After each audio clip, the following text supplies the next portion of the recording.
Welcome back, guys, to another episode of Fowler and Friends podcast and YouTube. We got a good one for us this week. We really do. Going over to the fishing side this week, so a lot to talk about. We got the overwhelming world of jigs, and it is it is a big topic. There's roughly 11, 12 different styles of jigs. For you that listen along, we'll talk about this. I'm also recording and going to be posting on YouTube. So there will be a little show and tell that you'll be able to grab over there. If you do decide to go over there, make sure you like and subscribe. Help grow the channel. So that I know what I'm doing is good and you guys are enjoying it. We got a lot to talk about. Jigs. It is super overwhelming. The number of style of heads, the techniques, the specialty equipment with the rods and the reels and the line. And you can go down a huge rabbit hole with jig and jig fishing. I'm a little bit different. I'm not saying the other guys out there are wrong, because they're not. They're way more in depth. They're probably way more dialed in. I'm a simplistic redneck. I still run a Shakespeare ultralight, little over 7 foot, 7'2" ultralight spinning rod. I've beefed up and replaced the reel on that rod several times. It's my go-to. It's ultra sensitive. I have a tendency to lean towards finesse fishing. So, and a lot of weightless soft plastics, mainly Senkos. And it's just kind of what I like to do. Got a lot of confidence in. I have some other rods. I've upgraded to a decent Finwick, 7.4 Finwick medium action, and then I have some bait casting rods. Don't use them a whole lot. I'm a spin guy. Call me the names that you will out there in the bass fishing community. And it's all in good stride. Everybody's got strengths and weaknesses and confidence. I'm slowly learning the bait casting stuff, slowly learning the power fishing stuff. But I primarily grew up fishing stock trout in a river right behind my house. And then as I ventured into bass fishing, at the time I didn't do a ton of research or anything like that. So we, and I don't have a lot of money. I'm recording in a camper. This is who I am. I've made lots of money and I've had houses and done stuff and I'm readjusting my life, trying this stuff out. So I'm going to come from a super low budget end for you guys. Because, yeah, those $200 rods and those $200 reels, they're nice. There's tech there. But you don't need it to catch fish. A lot of things in fishing and hunting are really, a lot of marketing, new gadgets, new gear. I'm a gadget gear guy. I love it all. I buy it all when it really strikes my fancy. But you don't need it to catch fish. You can use what you have and maybe critique a few things. You may have to be a little more selective with line, or a little more patient and slow down your retrieves and different things, but you can make this stuff work without having a fancy jig specific rod. If you can afford that stuff and you can deep dive and really dial that in for that technique, dude, primo, go for it. But I just don't have $400 laying around to go buy a jig rod, a jig reel, and then spend the money on the tackle and spend the money on 6 or 8 different lines to dial in a technique like that. I just don't have that type of money. I don't have that type of funding. So I'm going to share with you guys how I do these techniques without having specialized equipment today.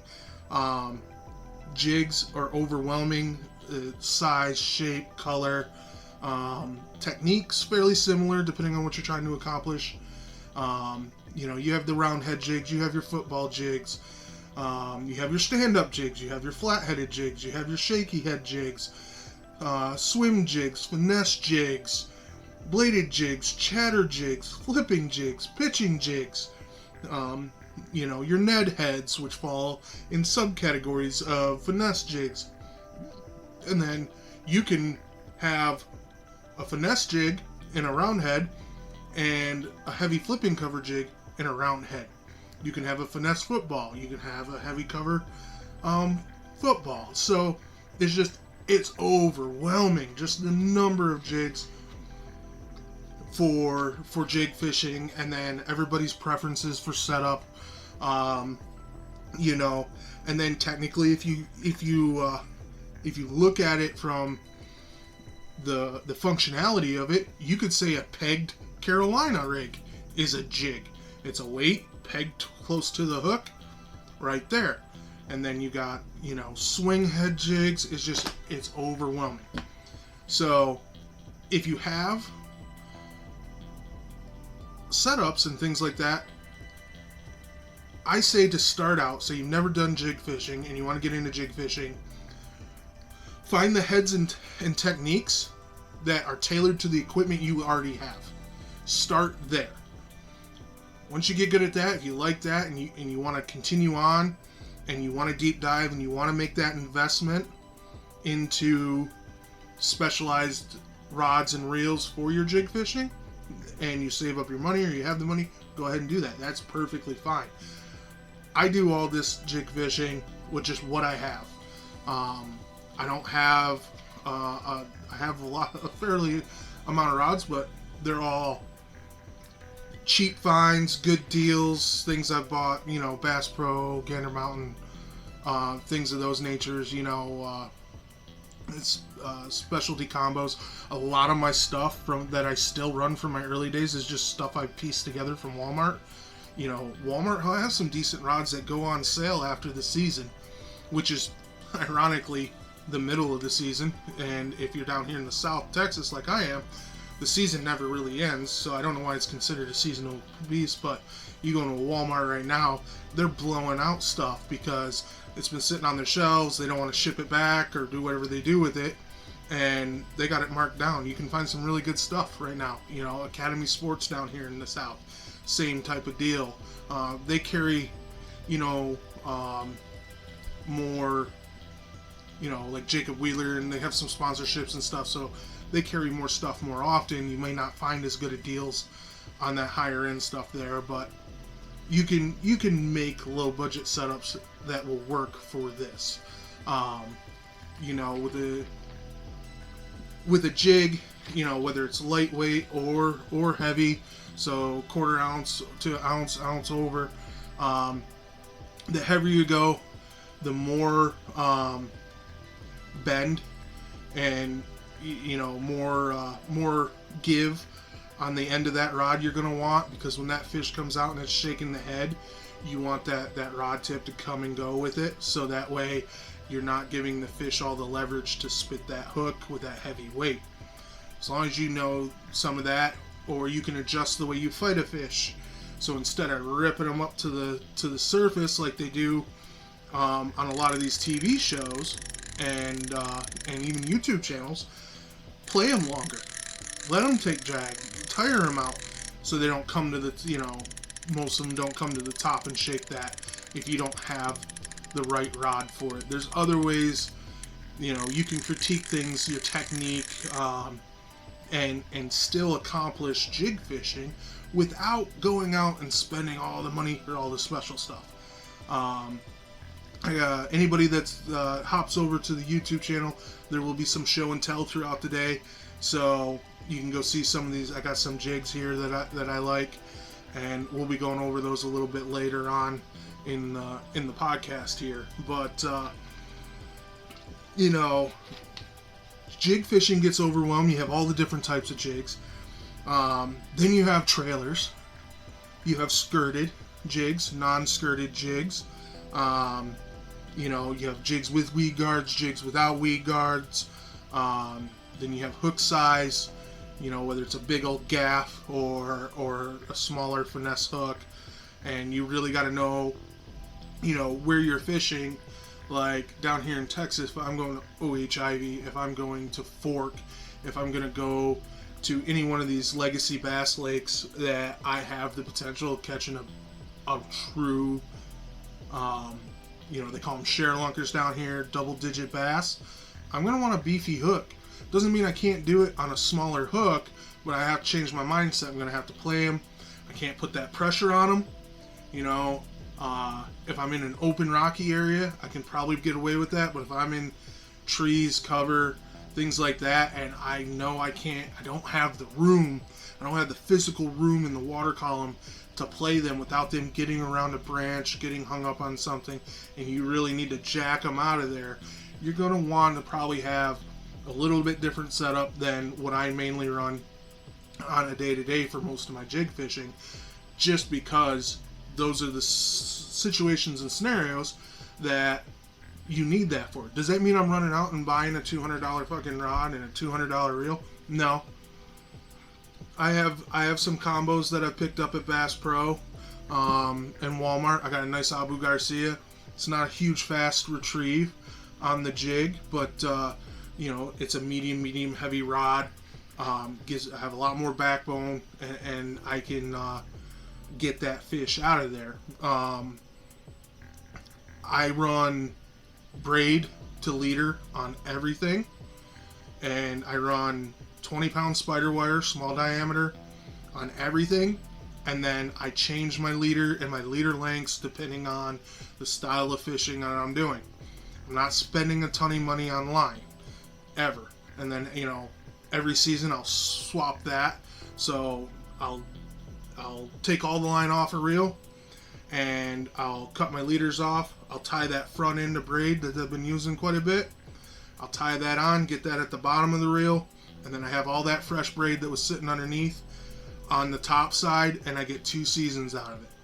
I'm not a professional. I'm an everyday fisherman. I don't have, I can't, I'm not a NASCAR racer. I'm changing my motor every time I go to a race. I'm not changing my line every time I go fishing. Just not doing it. So those are some of the things that I do to save a little bit of money in this big, expansive world of jig fishing. I'm a finesse guy from my trout days. I like the lighter line. I like the more feel and sensitivity you get from finesse rods, and they make pretty good ones at budget prices that you can pick up at Walmart or anywhere. It's recommended that you have for most jig fishermen, and if you scour, do any type of research like you do when, most people do when they're looking into something, you're going to find a medium to heavy action rod, 7 foot plus, with an 8-speed reel, 20-pound fluoro. Is it just about, I'd say 85% to 90% of your guys are going to tell you that's what you need for jig fishing. I'm here to tell you don't need that. That's the best scenario. If you can afford that, great. But I have multi-purpose rods and multifunctional rods. I don't have special setups. And I catch fish on these rods and reels with various amounts of technique. So, I spinnerbait fish on both baitcaster and spin tackle. I crank on spin tackle and baitcaster. But the only thing that I specifically use bait casting setup for is top water, because it's just that compact size. Walking a frog, walking a stick bait on the top, that to get that cadence and that rod knock right, you need a bait caster for that. That's really the only technique that I have that is rod reel specific. I need a bait caster. Has to have a good stiff all the way to the tip so I can get that walk the dog motion. That's it. It's the only technique in my bag that I have a specific rod and reel for. Anything else I can use for multiple things, both my spin tackle and my bait casting rods. So a little bit there. Um, it's overwhelming. It really is. I would say if you are mainly a spin tackle guy, and that's the equipment you have, I would start with smaller, finessier presentations with your jigs. So when you go to buy jigs, the smaller 1/4 ounce, 3/8 ounce stuff, smaller trailers, things of those natures, and you can, especially if you got like that live target skirts on the jigs you buy, you can make those by trimming your skirts. You can make them look bigger. When you trim them, they stick straight out when they get down there. You can make those smaller presentation, those lighter jigs look bigger than they really are. And then with a good trailer, you can really advance or enhance that profile. Or you can go the other way and keep them long, keep it compact. Trailer's small. There's lots of trailers out there. You got Rage Tail, you got the Super Chunks, you got the Rage Craw, Speed Craws, you got Yamamoto baits, you got your local bait makers. There's a guy up in Denton called Slick Baits here in Texas. He does a phenomenal job. Really good dude. He makes a lot of great soft plastics for jig fishing and weightless, Texas rig style fishing. So your options are endless there. Just really what you get, your jig head and your trailer is what you're trying to mimic. Everybody says match the hatch. So, are you trying to mimic a bait fish? Are you trying to mimic crawfish? Are you trying to mimic river guys, hellgrammites?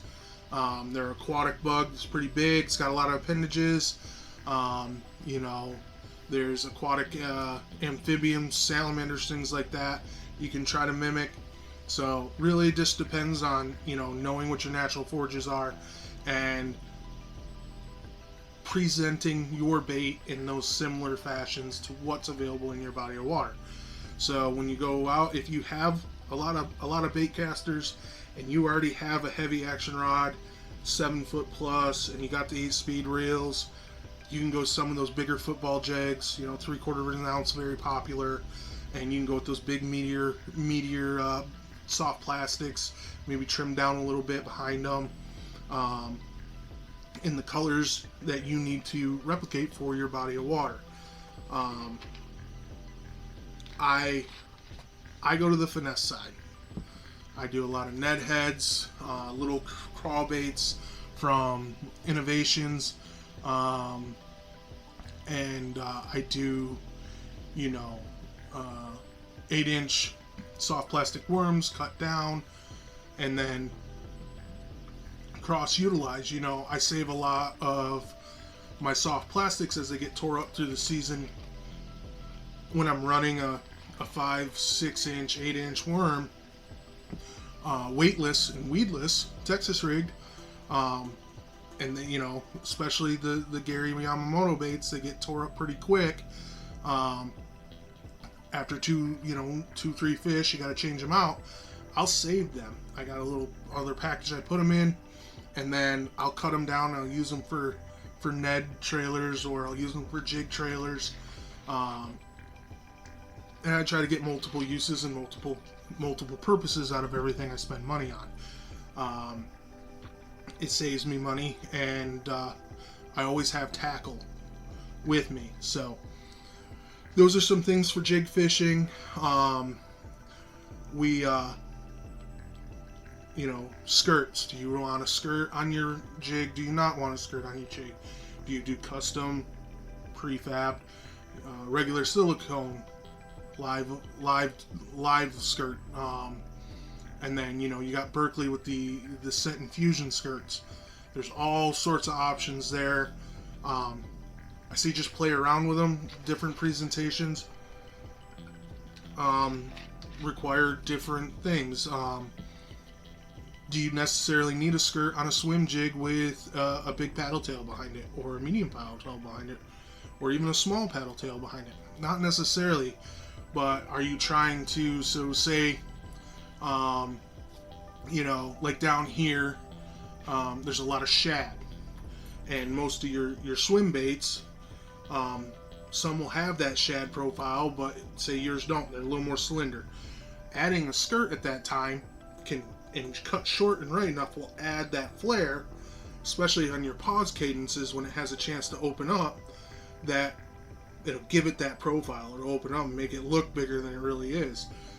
Those are all things you just play around with. You have these extra little things with you while you're in the boat, and if they're on a shad feed and you just need a paddle tail and you're just out there chunking and winding and they're hitting it or you're bopping it, you probably don't need to add a skirt. Would say it's a little after excuse me, little after a shad spawn, and bites a little bit more finickier, but everybody's out there is throwing these swim baits.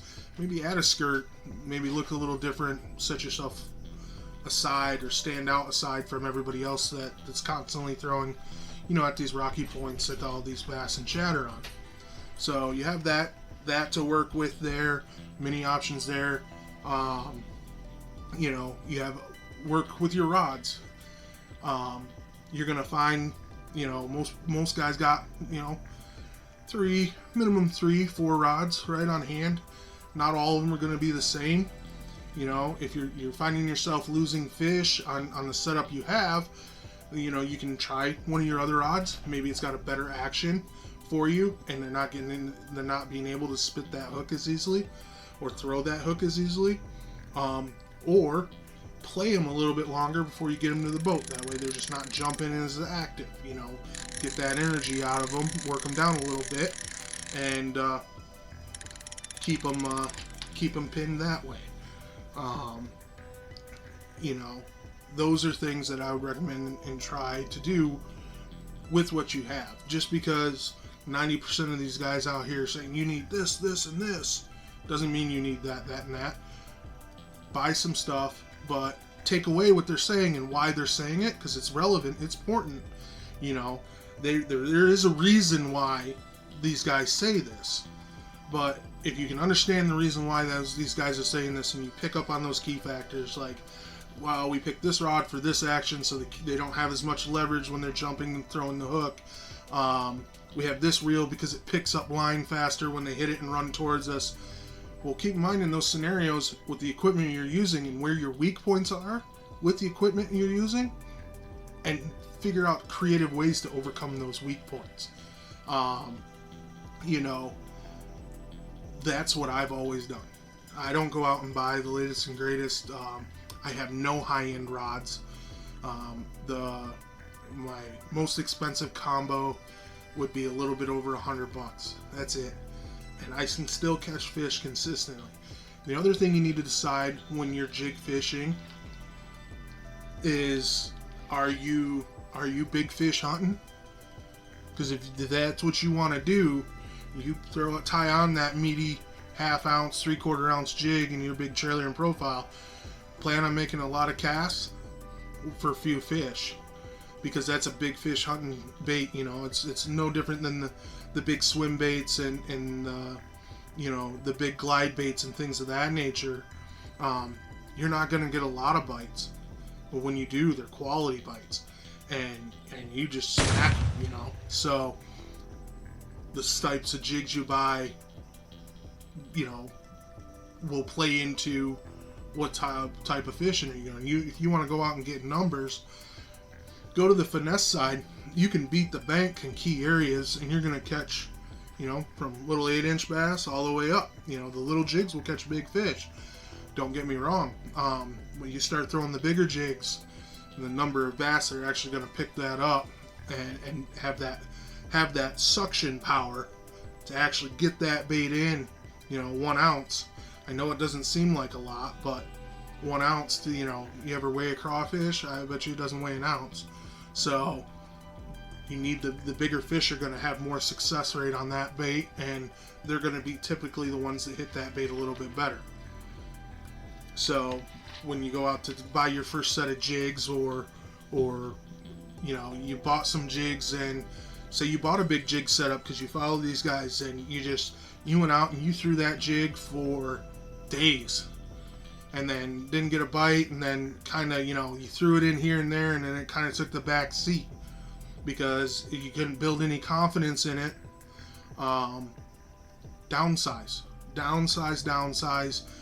and then get a feel for it, and get a feel for bottoms. You can only do that by being out there and throwing it and feeling the bottoms.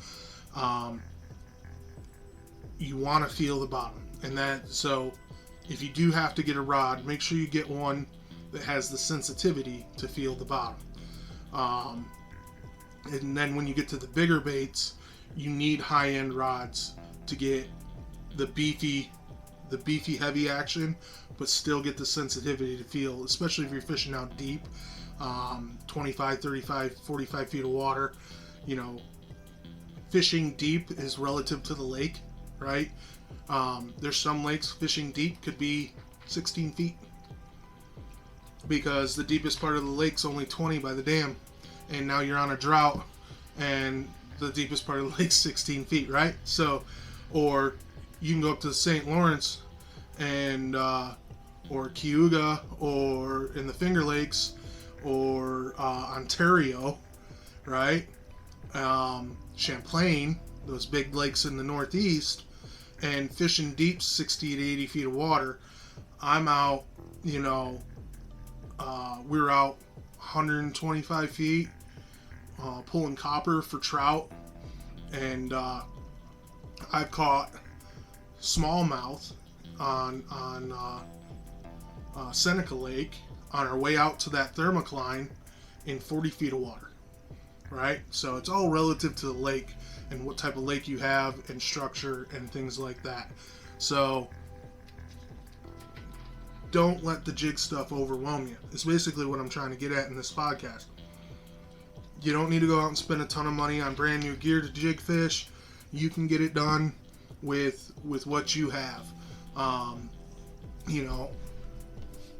And you don't have to you can get as fancy with it or as simplistic with it as you want.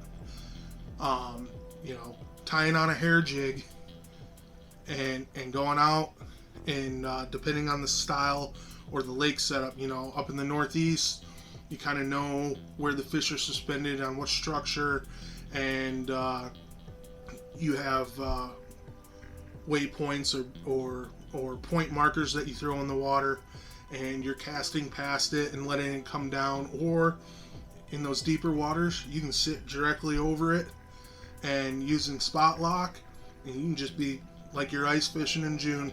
Just sit there, dead stick it, wiggle it a little bit, come up, come down, trying to get those fish to react and come up and eat your bait, just kind of dangling the little nugget above their head.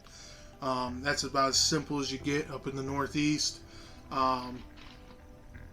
Down here in Texas, you can tie on a structure jig, finesse jig, football jig, and smaller, and just beat the flooded timber, beat the rock, finding those hard spots, crawling through them, and get fish that way with jigs. It's really a versatile bait. And then if you look at the history of competitive fishing, you'll hear them say all the time, a jig is the number one paying bait on the market. Has been for a long time. Everybody, it's the technique's fairly simple. Make sure you're hitting and feeling the cover. You're coming up over the structure, whether it's a tree, brush, lay down, rock, the varying size rock, they could be positioned in one side of a boulder, and you bring it over the boulder and let it fall down in, take a couple rocks. Tube jigs are big in the Northeast. There's another jig that you can have. So it's a lot, and anybody that's trying to get into it, I want to let you know it's not that complicated.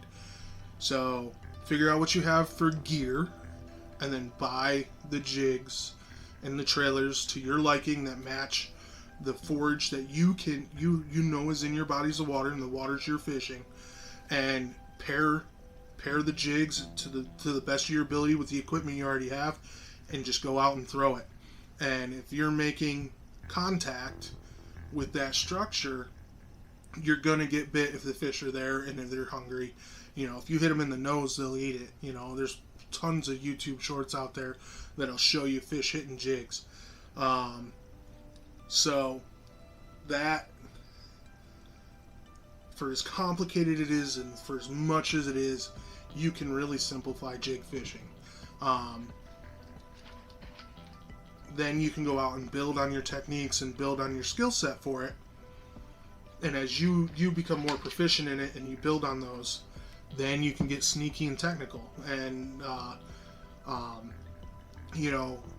there's a lot of great techniques out there that like Benjamin Nomak. Sorry if I said your name wrong.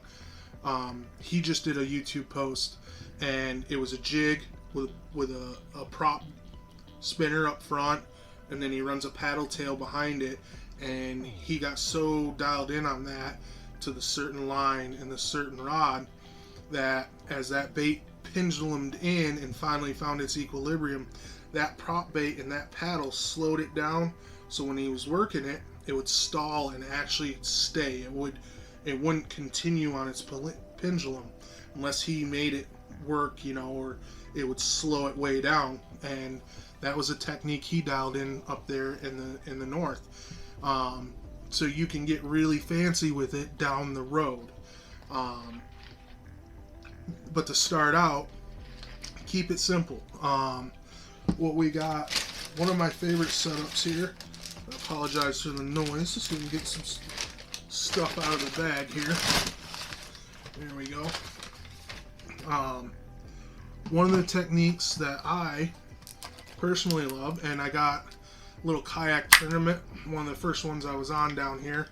I managed to place second in the tournament with a Eagle Claw 3/16 ounce finesse jig head with an offset hook and a little bait keeper like that. And you'll have to roll over to YouTube to see that, but I got it up there for you. Just a little simple jig, nice little jig, and then I paired that with the Reactions Innovations Smalley Beaver.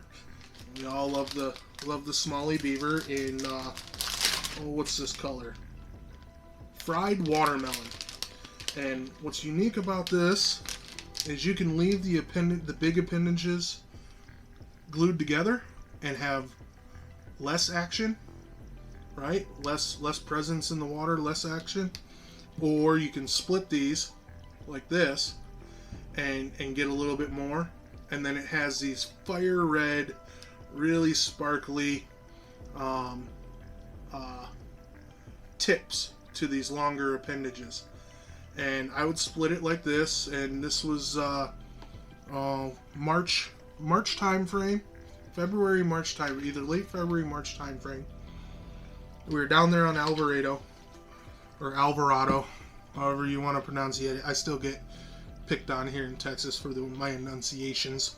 And all you do is, you grab your jig, the trailer of your choice, and you're going to feed it through just a little bit at the top, come out, spin it around as even as possible, get it pushed up and pegged so the keeper is holding you on nice and tight there, and then get your pinch, pull through, and then you can see your hook is right there.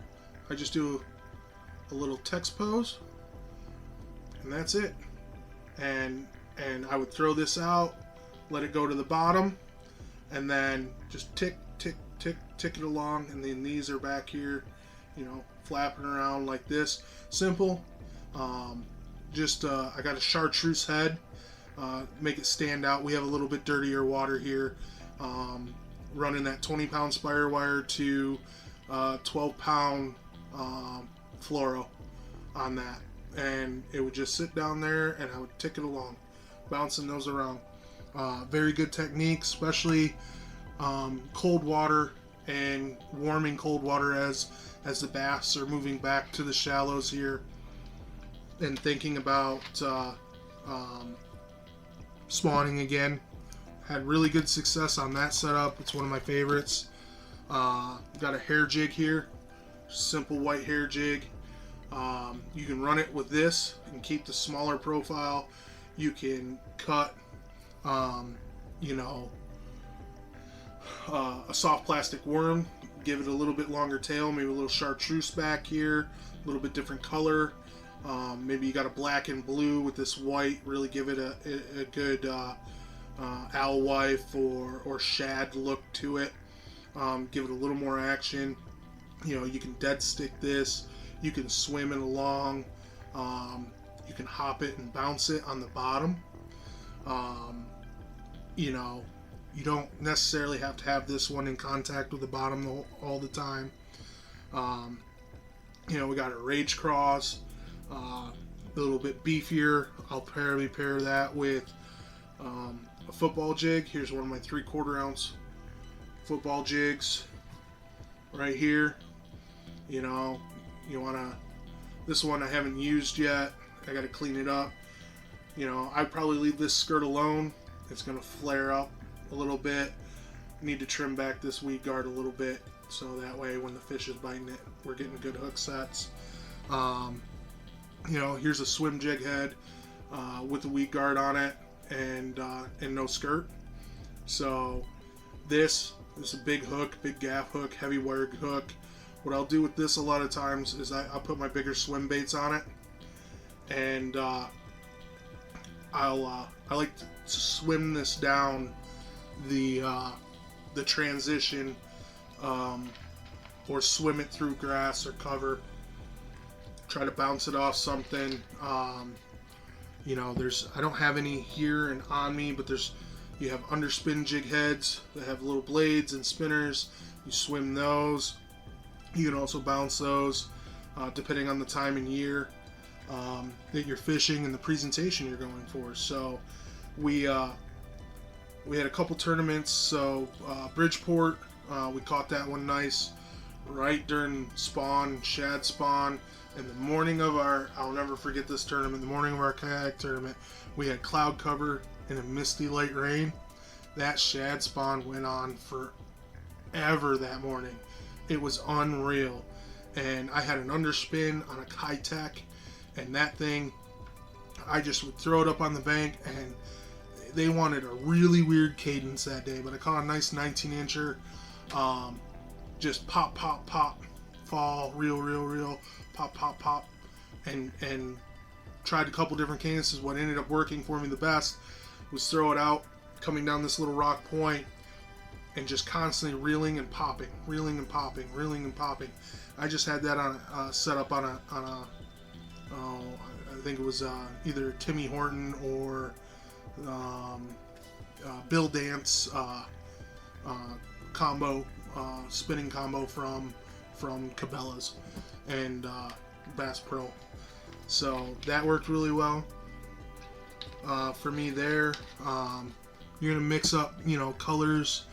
You know, reds and oranges in Texas, you know, our dirty water, our crawfish have a tendency to get a little more reds and oranges in them, but clear waters up north, you may need more of a black and blue or a purple. You know, I think this is just a Bass Pro special creature bait. It's got a big paddle tail. It's got big craw arms. It's got Halgermite type of legging on the side. So this is very versatile. You can cut the big curly tail off it, run it as just a craw with these flapping arms. You can cut the flapping arms, the craws, off and run it you know, like a lizard or a creature bait. You can do this with Carolina style, pegged, unpegged. You can put it on a jig head. You know, probably not the hair jig, but a little bit big. This I would probably put like a little Kitech paddle bait on there. You know, you could definitely run something like this on this though. You know, and get you a lot of action out there. You know, you can cut cut the curly tail off, you leave the curly tail on, you know, flipping, pitching around docks, structure, wood, rock. So the options are really endless, and it makes it a little overwhelming as you're, you know, trying to figure out this whole jig fishing thing, right? Then you got a whole nother class of your jigs, and that would be your chatterbaits, or bladed jigs, some of them are called. This here is a brand new slobber knocker. Bought it because of the name. Good job, Berkley. The only reason I got it. There you go. Slobber knocker. I went with the orange. It's a good color here in Texas. You know, if you got a lot of shad or open pelagic bait fish where you're fishing, maybe white chartreuse would be a better color for you. This one works pretty good down here. Now this one you don't work along the bottom, but from what I've found, fishing it down on Weatherford Lake for a different tournament, you want it to be bouncing off a little bit of structure. I found openly swimming this and changing the cadence, I didn't get much bites, but as I threw out, there was this little grass flat that had a ditch in it, and I'd throw off the edge of that ditch, I'd let it sink, and as I brought it up over the edge and I was working it, I'd want to just start to feel grass pop, grass pop, grass pop, and I caught several on the bladed jig chatterbait down there on Weatherford doing that, and that's a lot of fun. That's a fun bite. Haven't tried the slobber knocker yet. Gonna try that now this season, so looking forward to that. And like I said, I don't buy any specialty rods or big fancy stuff. You know, jigs and jig makers, they're a dime a dozen. You don't need, like, baits in general. Like, yeah, if you got the money to spend on name brand stuff, or, you know, for like football jigs, I'm not going to say they're all created equal, but most of them are very similar. This happens to be a Strike King series, and I paid probably $10-12 for this. But there's other options out there, especially at your local bait shops, where some of they have a tendency to give you local bait makers products that you could probably get something very similar in profile, shape, and size and weight for $3-4. So you don't have to go out and spend $12 on a jig. You can spend half that money. It's going to work just the same. Weight's the same, keeps the bait, trim it up right, go out and fish it. You know, this is the jig you pair your big Rage Craws to, and your bigger profile soft plastics.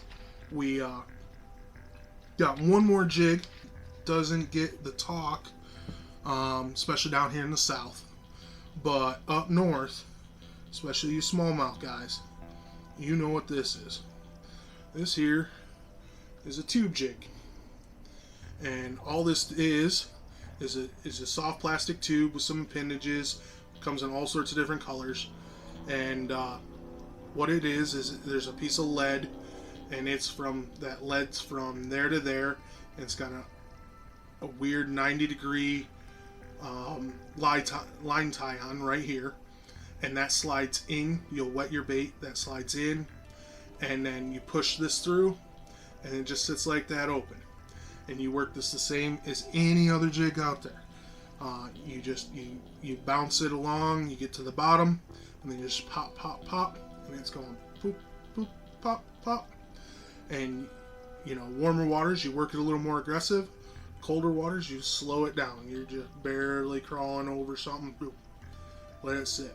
Barely crawling over something, boop, let it sit. And then, you know, if you feel like you're getting hung up, you can give it a pop, get it out of there, and then let it sit. That's really all there is to jig fishing. So the smaller you go, more finessey. You know, you could even, you know, I could take this bait off. I could put a cut piece of one of my Senkos or my other soft plastic worms on here. I can imitate a Ned head or Ned rig. You can get super small Ned heads and Ned rigs for really finessey, slow presentations. Or you can go big. You can swim. There's all sorts of options. So when you're starting out, I would just assess the equipment you got.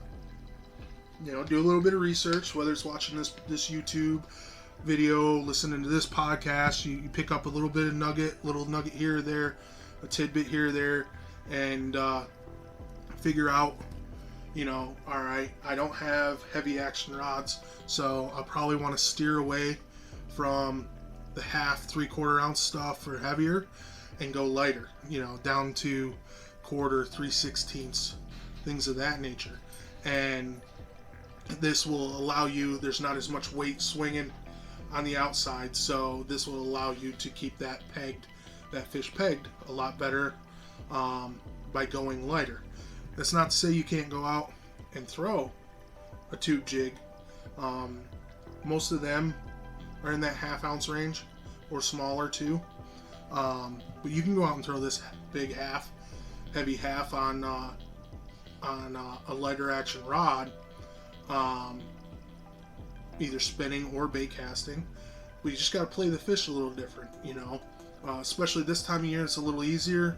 The fish are a little lethargic when you're winter fishing, so they don't jump as much, right? So you can play them a little bit more in the water column, turn your drag down, and then get them to the boat, and they're not so active.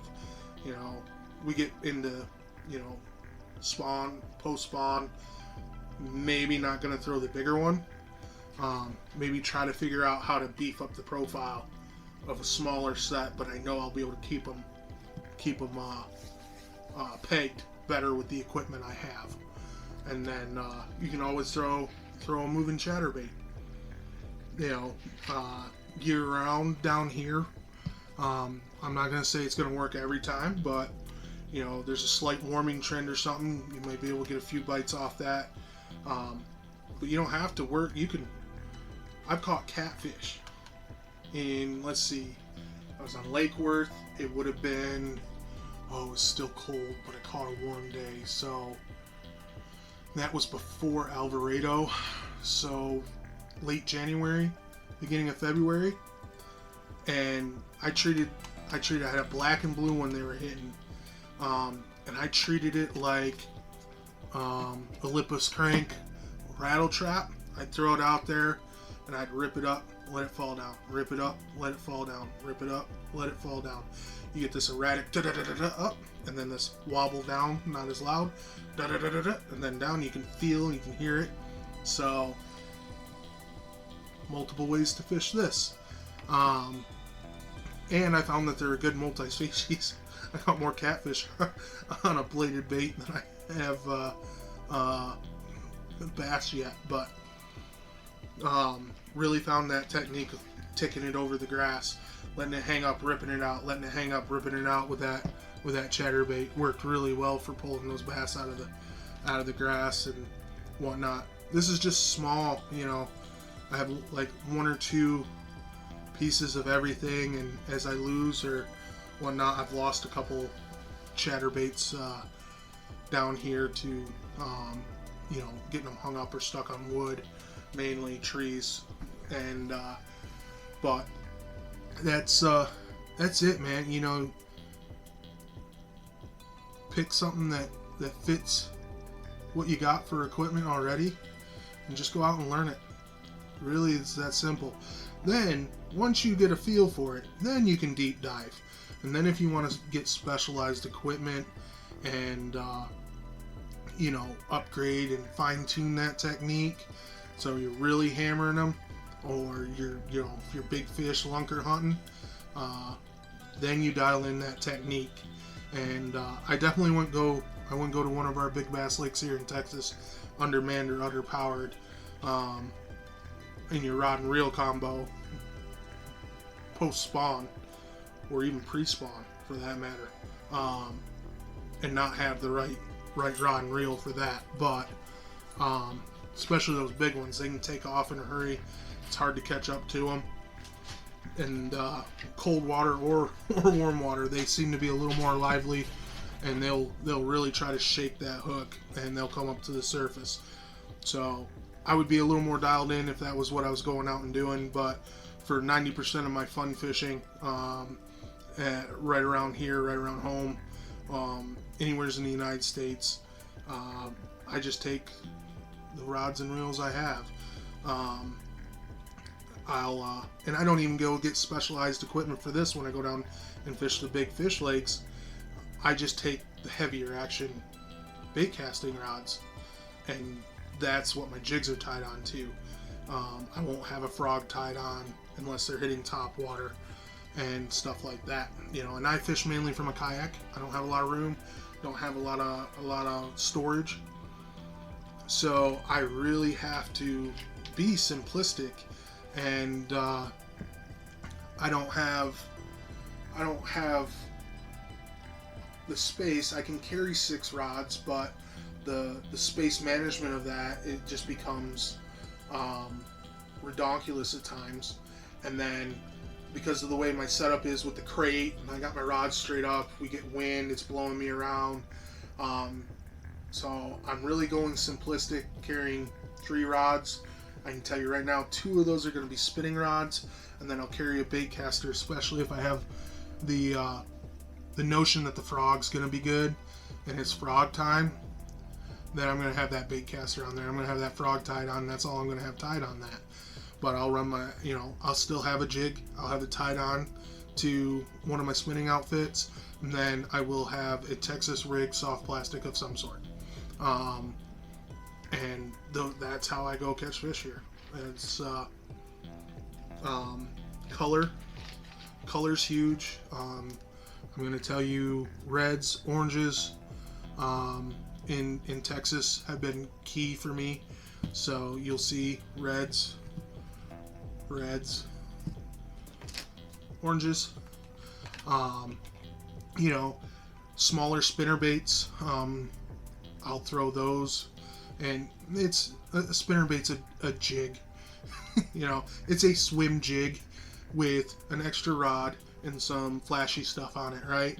So we give them different names, but they're all essentially, it's a weighted hook with some type of action or attractant attached to it. So that's the other thing too, I'll fish my spinnerbaits like a jig. If I ain't feeling tick, tick, tick, tick along the bottom with my spinner baits, I don't get bit. And down here on Lake Worth, there's this one nice little shallow rocky area, and I threw a spinner bait because I caught a nice day with no wind and I wasn't getting blown around a lot. I threw that spinner bait and I'd count it down to the bottom, and then I'd just slow roll it back and let it bounce over stuff, and I caught quite a few fish, even after other guys, and like there was a guy in a bass boat throwing buzz bait. He come through that same section, never got a bite. There was another guy in a kayak, I think he was throwing a whopper plopper. He never got a bite, and then I threw my spinner bait behind them, let it get to the bottom, and I fished it like a jig. If I wasn't feeling bottom, I didn't get bit on it. So here you go, a little bit of a long episode here. I hope you guys liked what we went over. Please support the channel, like, subscribe. I'm not sponsored by anybody. I am not monetized yet. So building something here. I hope you like the podcast and the YouTube form of this podcast. We're going to bounce back and forth between hunting and fishing, and kind of appeal to both sides of every redneck that's out there, I haven't met one of us that didn't like NASCAR, beer, women, hunting, and fishing, right? You're in one of those categories, shooting related to, avid marksman out there. But, so I just want to thank everybody for listening along. And if you are listening along and you want to see some of the show and tell, hop over to Fowler and Friends on YouTube. This will be posted in video form underneath the podcast section on my YouTube channel. Feel free to check out some of the other videos I got on there. It is in its infancy. We're just starting to grow, so be a little patient with me, and but we'll get there. And make sure you guys leave comments. Let me know what you like. Let me know what you're interested in. Even if it's something that I'm not, I'm a learner. Love to learn new things. Not 100% in. I'll go out and I'll learn, and then I can give you a video or a show and tell on a product like that, or a technique like. I'll go out and try that technique. I'll try to hone it for you, and give you your feedback on it. So, thanks everybody. Like, subscribe, share if you would. I'd really appreciate it. If you want to be on the podcast, reach out to me. It's a young podcast. We don't got a lot of reach. I love talking to people. I love talking and learning new things. So, let's have a good time. Have some laughs. I'm sure everybody's got some stories to tell. So, thanks guys. Have a good night. Really appreciate everything. Talk to you later. Bye.